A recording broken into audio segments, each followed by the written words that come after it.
During World War II, I was a pupil at the French Lycée in London. But on reaching the ripe old age of 18, I was obliged to abandon my studies and either join the armed forces or work in a munitions factory. Well, that option did not thrill me, so I decided to become a member of the Women's Royal Naval Service. Because I liked the hat. I thought it was most seductive. But when I went to sign on, I was taken aside and closeted in a kind of windowless broom cupboard with a high-ranking army officer who began asking me an awful lot of questions which had nothing to do with the Navy. He was leaping like a demented kangaroo in and out of 4 languages, and he seemed very surprised that I could keep up. He sent me to a large building in central London. Oh, I knew it well. But like the hordes of people who passed by every day, never had I imagined, or even suspected, that this was the headquarters of Churchill's secret army, and that behind those walls, members of every occupied country were organizing acts of sabotage and the infiltration of secret agents into enemy territory at night by parachute, fishing boat, felucca, and submarine. Without realizing what had happened, I had been recruited into the hidden world of secret agents on special missions. But I never got my seductive hat.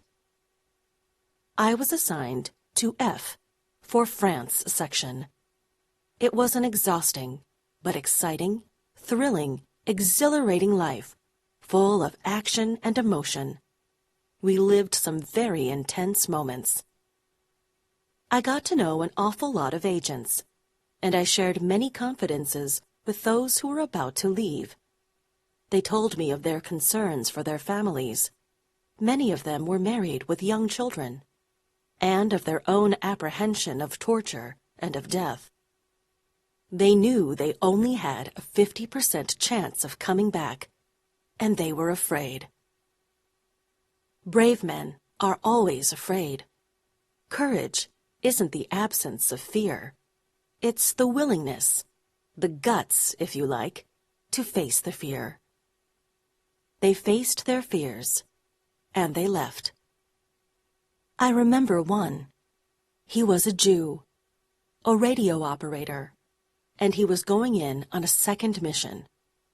Well, for a Jew to go in at all was extremely dangerous, but many did. We had quite a few Jewish agents.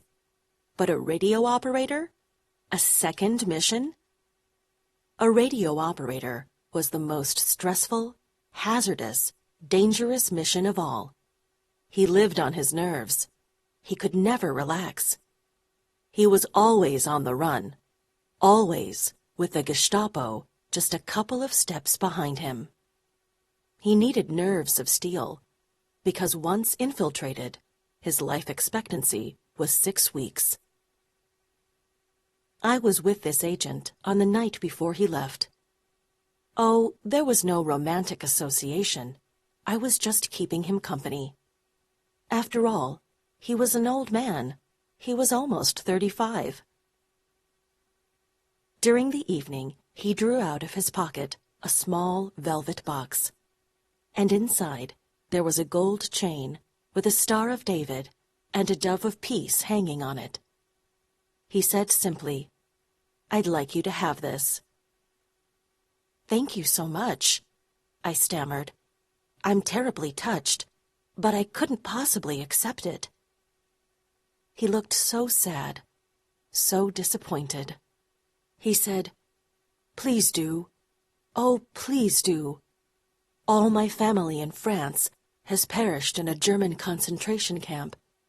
I've nobody left in the world, and I'd like to think that somebody remembers me.